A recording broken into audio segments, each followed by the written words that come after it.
Quand on dit cahier, on pense à enfant. Quand on dit maîtrise, on pense à adulte.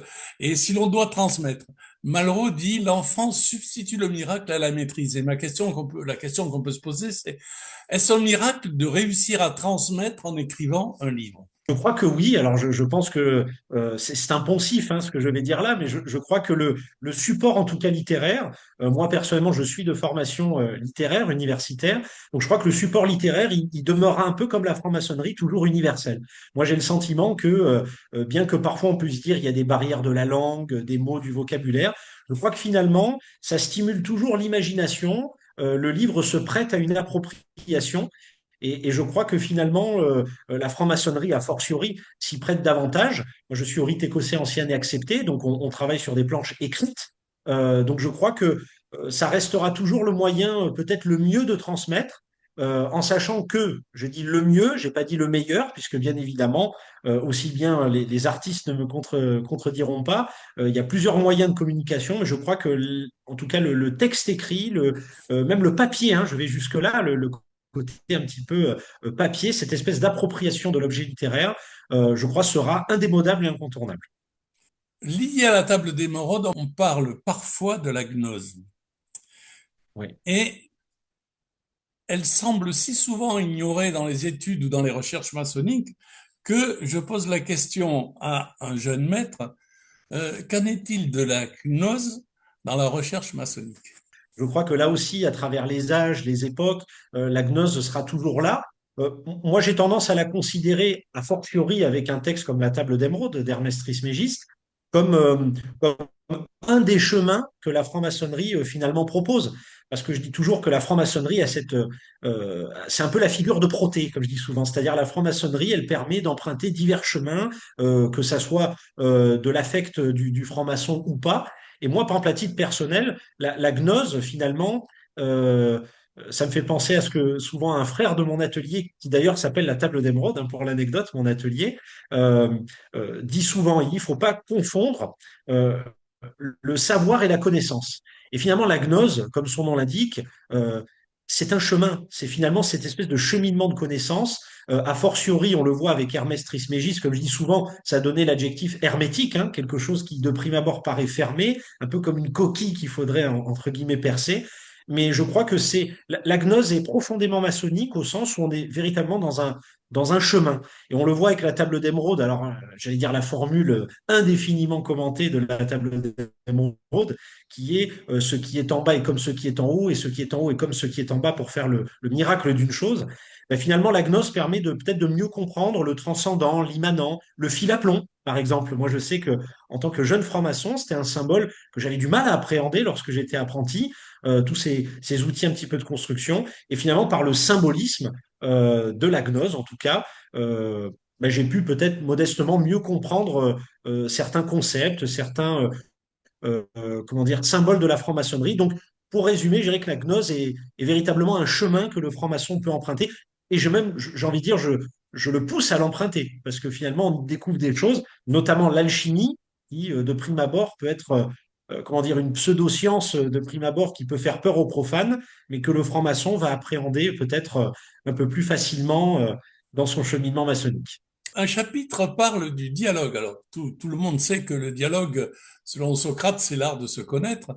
Et que faut-il penser du ce que j'appelle moi le trialogue, c'est-à-dire cette façon de travailler en triangulation de la parole. Est-ce que ce trialogue s'oppose au dialogue? Oui, non, pourquoi?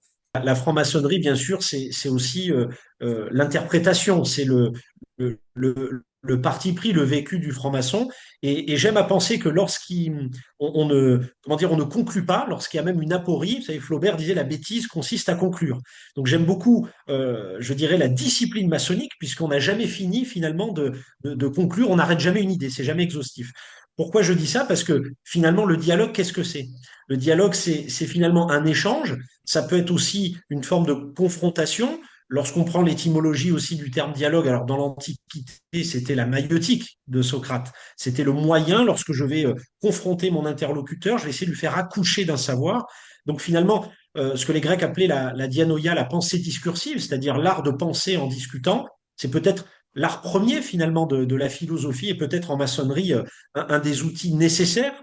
Et c'est vrai que la franc-maçonnerie, je dirais, allez, j'ose le dire, cette plus-value peut-être par rapport au dialogue, qui est finalement, comme vous dites, Jacques, le trialogue, la triangulation, qui je trouve sur la forme permet à la franc-maçonnerie d'être à l'heure d'aujourd'hui peut-être un des rares espaces, si ce n'est le seul, d'une comment dire d'une bienséance fondamentale, c'est-à-dire que le fait qu'on ne prend pas la parole comment dire d'initiative, il faut la demander, qu'il y ait toujours cette triangulation avec les frères officiers, que ce soit le second, le premier surveillant, etc., permet aussi bien, j'allais dire, une prise de parole saine, une vraie bienséance, et sur le fond, ça permet aussi de se prêter à l'écoute, par exemple, ça permet à l'apprenti son silence actif, comme je dis souvent, ça lui permet d'écouter davantage, d'éveiller ses sens.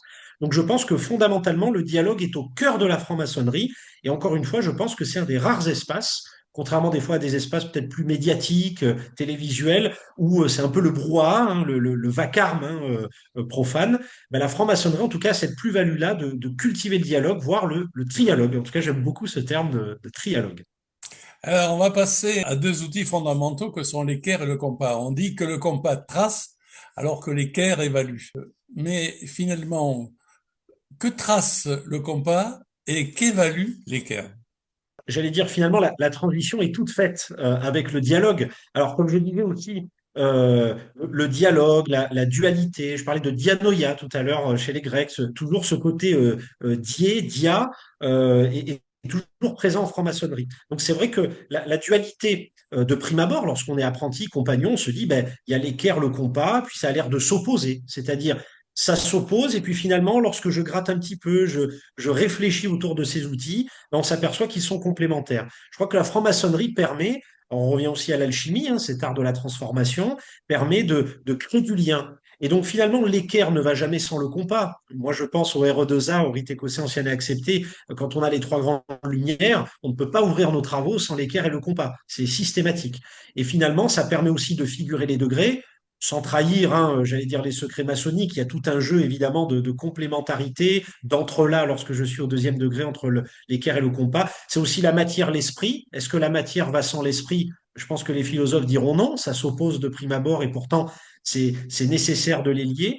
Donc je crois que l'équerre et le compas sont les outils, je dirais aussi nécessaires, peut-être fondamentaux selon les maçons, et qu'on retrouvera finalement toujours. Je crois qu'on les retrouvera toujours, cet art de l'esprit qui agit sur la matière, mais aussi la matière est nécessaire pour l'esprit. Sinon, l'esprit ne pourrait pas agir sans la matière. Il y a tout un jeu, en tout cas, autour de ça. Et pour conclure, ça me fait penser à une citation que j'utilise d'André Gide lorsqu'il dit « Je suis un être de dialogue, tout en moi combat et se contredit ». Donc, c'est l'occasion de dire que le doute, finalement, est créateur. C'est ça que la franc-maçonnerie, selon moi aussi, en tout cas, moi, je l'apprends beaucoup comme ça, permet de mieux comprendre. C'est pas le doute obstacle, c'est le doute créateur. Et l'équerre et le compas le figurent parfaitement. On va terminer sur l'abandon des métaux. Quand en maçonnerie on dit il faut abandonner les métaux, de quels métaux s'agit-il?